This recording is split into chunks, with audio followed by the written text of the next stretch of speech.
Hey, it's Anna. So I'm going to show my progress of my stringing and knotting on silk. It's a journey of mine that I'm doing, and I'm going to be doing some videos.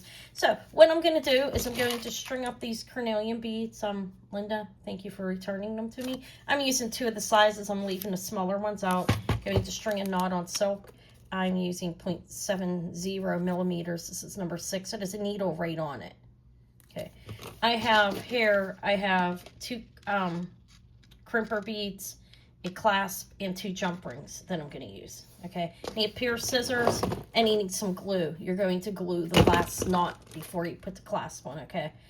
Tape measure, scissors, and a pair of skinny tweezers. I'm using the 10s. Look how skinny these are.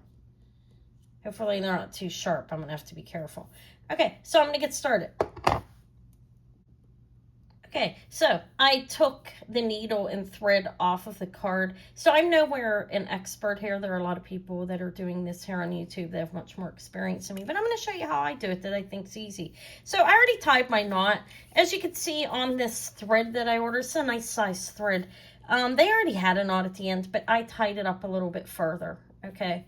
Just so, and I doubled it. This is going to be underneath the crimper bead. So I'm going to put the crimper bead on now. And when you put it on, obviously you want the clasp part to be out on the edge so you can put your clasp or your jump ring on the end. So there it is.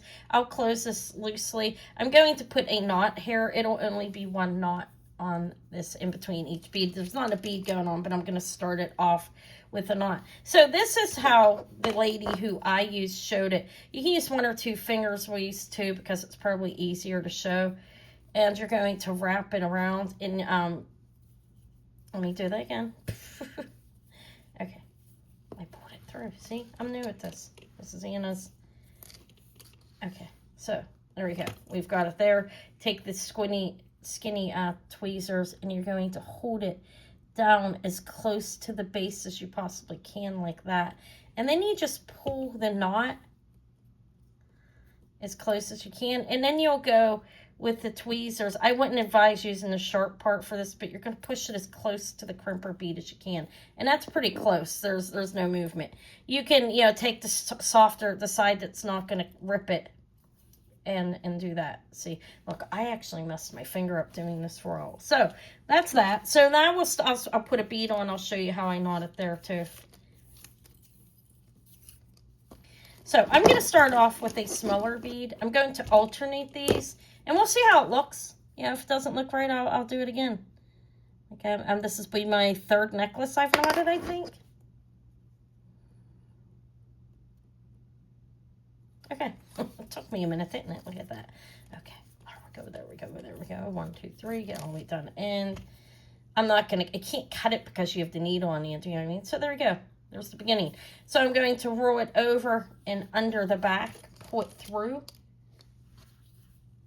Do that. And then take these tweezers down to the base, right up against this bead. And then I will pull this, okay? If it slips off like it, all you have to do is pull it back up like that. And it goes right back up because that happens in the beginning. And then once you have it in place, you will take a smoother part of the tweezers, is my advice. And there you go. And that's a nice tight knot. So this is the best way that I've found as a beginner, and I can't remember the lady's video. If I find it, I will bring it back. So I'm going to go and I'm going to string a big one on now, and then I'll string the rest, and I'll come back on and show how I do the end. I'm enjoying this. This is relaxing for me, and I will master it at some point. Okay, this bead is bigger. See, this is a learn thing. See how that bead's bigger? I'm going to have to double knot that, okay? So that's how you judge it, you know, if it's, these beads have smaller holes than those ones. And I do like the silk knotted, so I think that if I put 2 knots in, I should be okay with that bead. See, the hole's bigger than the smaller one. This was strung on some kind of cord, like plastic cord originally. And apparently it broke during transit. So there we go. It's still nice and close. It's a bigger knot. Let's see if it works. This is a trial and error type thing with me here. Eventually, maybe I'll be putting out videos where I'm a pro at it, right? But, you know, it's trial and error. It's Anna's journey. It's been a journey since the beginning here with me, right? Those of you who've been here for the beginning know that. Are they clinking? No, that works. Double knot is fine, okay? So I'm going to turn this off and I'm going to put these together and then I'm going to come back on and put the clasp on and show you how I learned how to do that. All right, so I got this strung together, double knotted in between each piece. So with the tape measure, what I had this here for is I was going to measure and see about how long it is. I'm going to put the other crimper bead on, glue them. But it looks like I'm going to have to use an extender on this necklace because I want it around 16 inches and it's only going to be around 14 to 15. Okay, so the crimper bead, this one went on that way so the area to hook the jump ring or clasp is sticking off.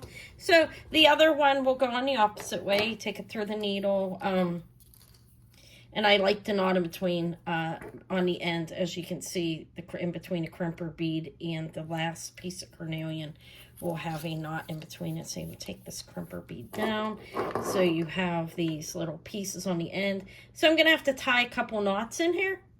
Okay, I'm going to go off and do that. Okay, so you're going to take glue. You could even use crazy glue, that type of thing. It doesn't really matter. But so the knots that are inside of here, just pull this aside. I'll cut it off in a minute. You're going to want to glue that. It helps secure it. First, let's got a little bit stuck on there. Yeah, it'll help secure the clasp and, you know, keeps the knot stiff in there. So you want to get glue on there and you're going to let it dry. I'll put it back off. It'll happen on both sides here. The knot's going to be crimped inside of this crimper bead. Okay, so I'm going to let those sit. I'll be back. Okay, so good enough. So I'm going to close. First, I'm going to cut this off. You cut it down as close as possible because I really don't want to see it. If you see it a little bit, it's not a big deal.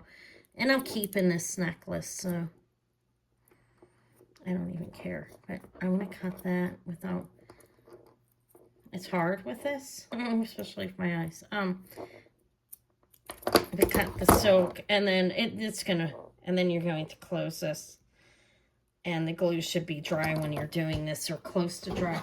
There are crimper things. I'm trying to crush it, but you want to close it so it's firm, and there's a part on the bottom to do that. Sometimes I crush them. I'm not, like, I'm new at this, like I said, but there, that looks pretty good. Maybe crushed a little bit, it's okay. This one I didn't cut off yet either, so I will take it and I will cut it down as low as I possibly can without damaging the knot that I made. And this one's up a little bit. It's okay. It's, like I said, it's my necklace.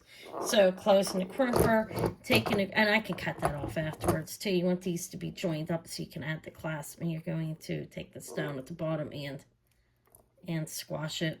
Not squash it, squash it, but, you know, close it, seal it. Then you're going to put on the, these pieces. I'll be back. I'll show you the end result. I'm also going to put an extender on this one. See, close like that to where you can't really see the gap. And then I'm going to put an extender on this one. I have an easy one here. Look. It just goes right on there. And I can change it out if I want. So I think the necklace looks pretty good. Let's hang it up and I'll show it to you. Okay. So like I said, this is for me. But if it wasn't, I would want to put a chain that matches up. But I don't care. I'm going to wear it. I wanted a Carnelian necklace. And now I have one. And I don't have to buy it. So this necklace, I can wear it from... a lovely 16 to 19 inches. And let me hang it up and show it to you. I'm pretty happy with my progress so far. It's my 4th necklace, and they've been coming along better each time I do them. But let me pick it up and show you. There's my beautiful strung and knotted on silk carnelian necklace. Fantabulous, right? I think so. I'm happy with my progress so far. Let's get a little closer look. Not bad at all. No real movement, just beautiful necklace. And I'm going to be proudly wearing my carnelian now.